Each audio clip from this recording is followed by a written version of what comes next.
Alright, I got this put down today.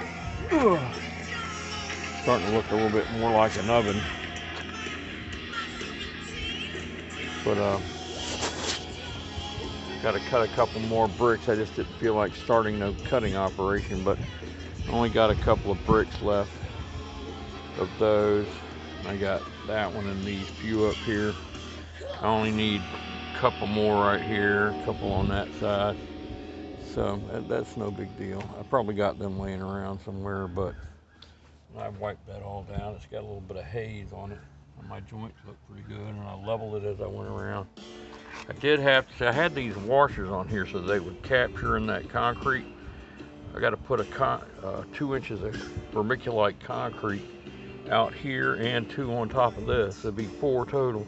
And this was supposed to get captured in that concrete, but I got off of my center somehow. Well, actually, when we went to pour the concrete, put the concrete in here, the vermiculite concrete on the floor underneath these floor bricks, there's 4 inches of vermiculite concrete, 1 inch of regular concrete, and 1/4 inch of self-leveling concrete. But anyway, by the time I got that in there, it was so thick I couldn't even push these bolts down into my jig I had made. So we're in a panic trying to get them down in there. And so I got my center, that little hole there, you see the red X, off a little bit from where these bolts were. So I wound up, when I used my jig to put this down, I was right up against the bolts. I had to take the nuts and washers off them, but they'll still be bound up in the concrete. This is just to keep this whole oven from tearing up if I had a rapid stop or something. And I got a little bit of a gap there. I don't know how in the hell I did that. I'm gonna have to fill that up.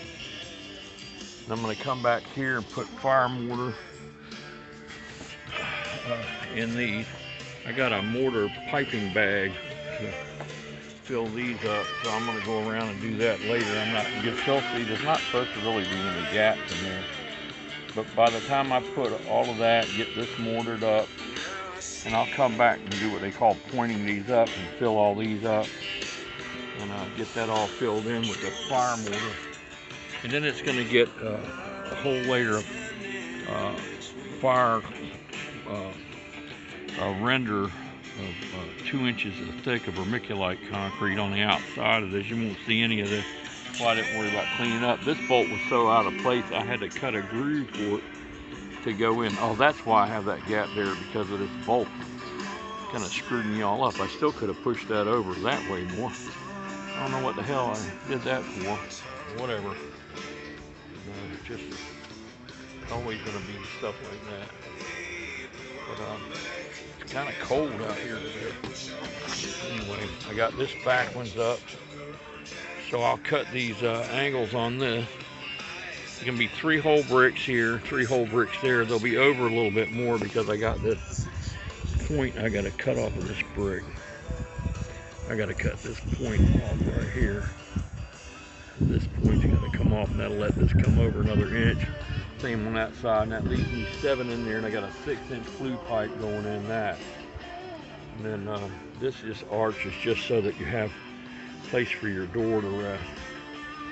Hopefully that whole box will come out of there once all this is dry and I get the dome built. That's another whole thing. The dome is going to sit on top of this and tie into this.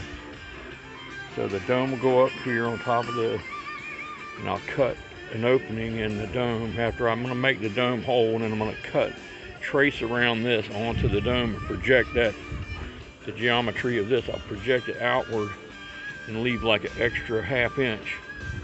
And then I'll put mud on this, and then when I put the dome over, it'll tie right into all of this. So none of hardly any of this will be in the dome, because all this wood ain't nothing. It's only going to be